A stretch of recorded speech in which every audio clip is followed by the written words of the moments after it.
Hey everybody, so I'm on my way to Denver International Airport again to pick up more snakes. Um, these are the last two for quite a while probably. Um, but GPSnakes, Gershon, he had a clutch from Kagome, a nightcrawler. Kagome is his pied female and nightcrawler is his clown male that's het albino. So these babies are going to look like normals, but they are 100% het or 100% het pied, 100% het clown, and 50% het albino.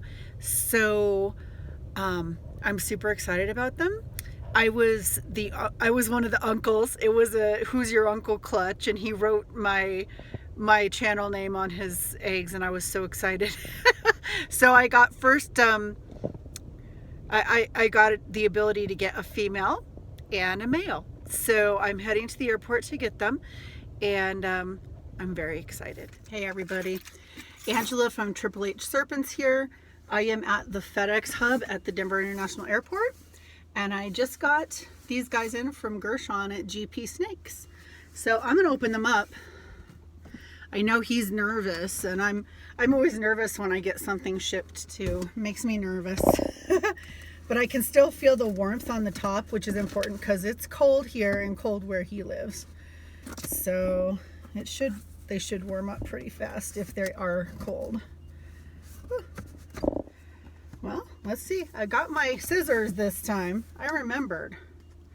I learned my lesson.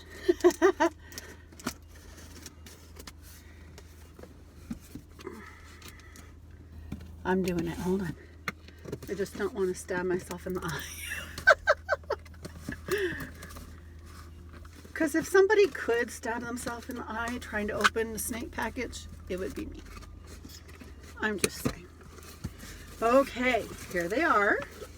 He sent me stickers. GPSnakes. Go check him out. Awesome. Thanks, Gershon. I'll send you some stickers back. Okay, so. Awesome. He sent me, which is which, male and female, which I can figure out too. Okay, so they're in here. Okay. Got two of them. And I'm glad that I have my scissors, because he duct tape it with like Gorilla tape, I think. Okay, there we go.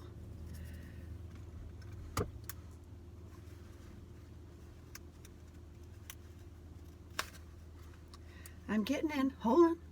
Sorry. At least I'm not trying to cut it with my keys like I did the first time I picked up snakes at FedEx. So this one is the female. Hey, pretty girl. Come here. Oh, yeah. See, I mean, they look normals, but remember, this girl is 100% het pied, 100% het clown, and 50% het albino. Oh, you're a pretty girl. Yes, you are. Okay, and I brought a box for them, so I'm going to put her in there. Okay, and we'll get him out and put him in the box, and he looks basically the same, but they are double hets and possibly triple hets because their father is het albino. So we'll just see what happens when they get bigger, won't we? Come on. Come on, tape. Gorilla tape is awesome, but it's also really hard to tear. Hold on. Hold on. I made it. Okay. Here we go. Now this little guy, from what Gershon has told me, has had some trouble feeding. So, and he's a little chilly, but he's okay. So, like I told him, I can definitely deal with the feeding problem. I'm not someone who's never had snakes before. So, hopefully, we'll get them both going really well. I'm going to put them in the box I brought and get them home and into a warm rack. right. Bye, everybody. I'm excited. Okay, so I wanted to make a video about how to set up a 10-gallon tank, and I'm having problems with my tripod holding my phone right. But anyway, so this is a 10-gallon tank, and a lot of people start out with their hatchling ball pythons in one of these, and that will work. That's fine. But I have seen lately so many poor habitats in people who have gotten baby ball pythons, and so much bad advice from pet stores or from friends. So I just wanted to show you how to do it. So first things first, ball pythons need belly heat in order to digest. They need to have a hot spot that's around 90 degrees. So on this one, I'm going to put this heat mat, okay, and you put it under. You only want it on one side. You put it under the tank, okay, like that. And I'm going to tape it on later. Then you need a thermostat. This is the thing a lot of people don't do. You need a thermostat. You need a thermostat to keep it around 90 degrees. If it's way hotter than 90, they can get burned. If it's too cold, they can get sick. Okay? So the hot spot, which should be one side of the tank, not the whole tank. One side of the tank, the hot spot should be 90 degrees. Okay? And what you do is you buy a thermostat. I use these jump starts for the most part. And when you plug it in, I'll show you here. I'll plug in the thermostat.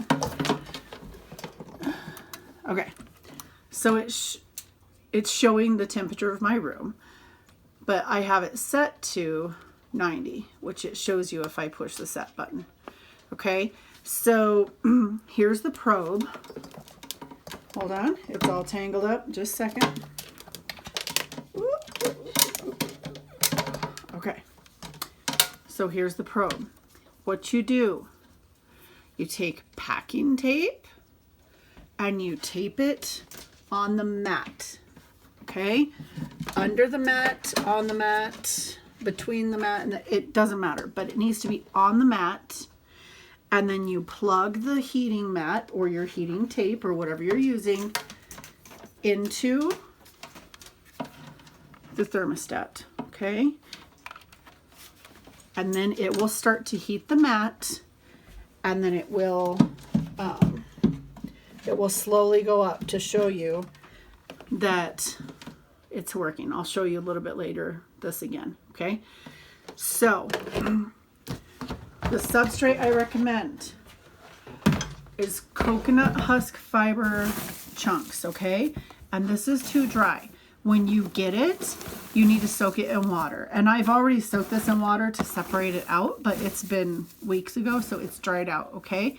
So I'm going to put some warm water in here and let it get moist again, okay? You don't want it sopping wet, but you do want it wet enough that it's not dry and crusty. Okay, I'm going to do the warm water and I'll be back in a bit. Okay, I sprayed it down with water and you can tell there's a difference, right? I'll turn on the light that's right overhead. That might help. But it's definitely moist now. It's not dripping water when I hold it up and squeeze it, but it's moist. Okay, so there are many brands of this coconut husk fiber chip. There's ReptiChip, there's, oh my goodness, I'll have to link them below in the description box, okay?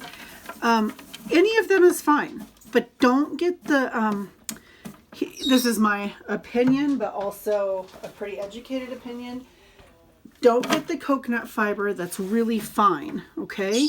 It turns into basically like mud and it dries out super fast. And ball pythons need some humidity. So this helps keep the humidity up as well as giving them a good substrate, okay? All right, next thing. Let me rinse my hands off. I'm in my kitchen here. Okay. Next thing. You want to have a hide. Ball pythons love to hide, okay? Ball pythons in their natural habitat live in the bottom of abandoned termite mounds, okay? They have little burrows in the base of abandoned termite mounds, and that's how they live. They like to have places to hide that are dark, and warm and kind of moist, okay? So here's what we do. First of all, ball pythons only feel safe when they curl up, if they can touch the sides of the hides, okay? So if you're getting a baby, get a small hide. You can get these really cheap, okay? Put one over the heat mat. That's the hot hide. That's the hot spot.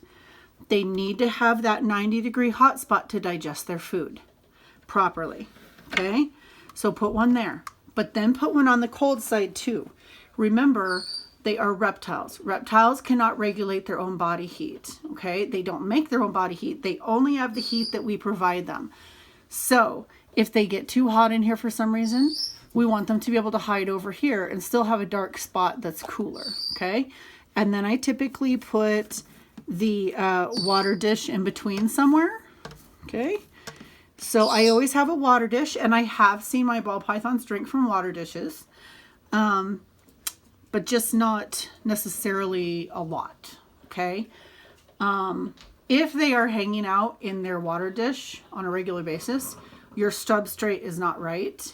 It's not a proper substrate, or it's not wet enough. There's not enough humidity or something.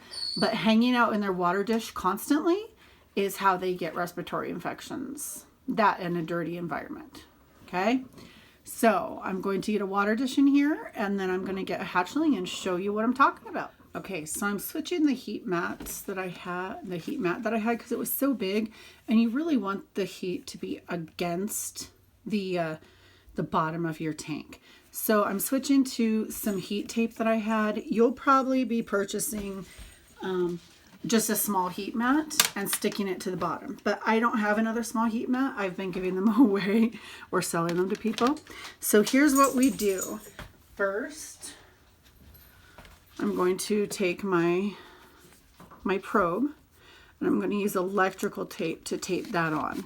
Okay, I'm using electrical tape because it's not going to hurt. This is where the electricity runs, and I don't want that to be having a problem. So I put it on there.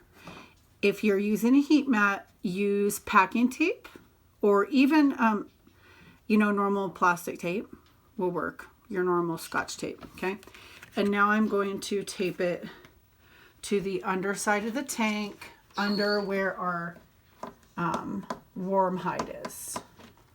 I will be back in a minute. Okay, I had started filming this, and then my heater kicked on, and my furnace is really loud. So you can see that under here, there's the heat tape. I have it taped under there, and it has the thermostat taped on it right here. Okay, that's important to have that thermostat on. You do not want to burn your snakes. Okay, so I put water in this little water bowl, okay? And now I'm going to show you with one of my hatchlings from last season.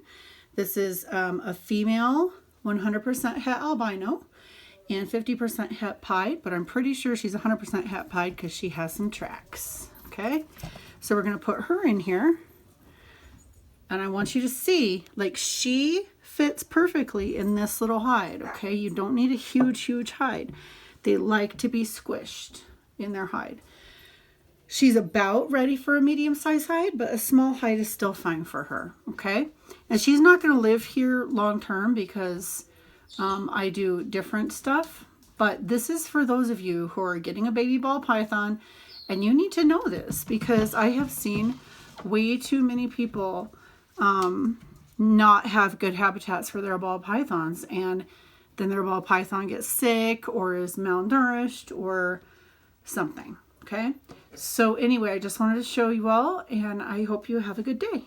Also, heat rocks, very bad. Don't ever use a heat rock, ever, okay? They burn them. Aquarium decorations that have sharp pieces, don't put them in there. You really want to have, if you want to decorate this up, you can put little fake leaves and, little fake plastic rocks or whatever is fine, okay? But honestly, they are perfectly happy just like this, okay? They can go back and forth, they can cruise around, they can look out, they can hide, they can have water. Also, I do not take my ball pythons out of their enclosures to feed them. That is mostly an old wives' tale that they will get cage aggressive.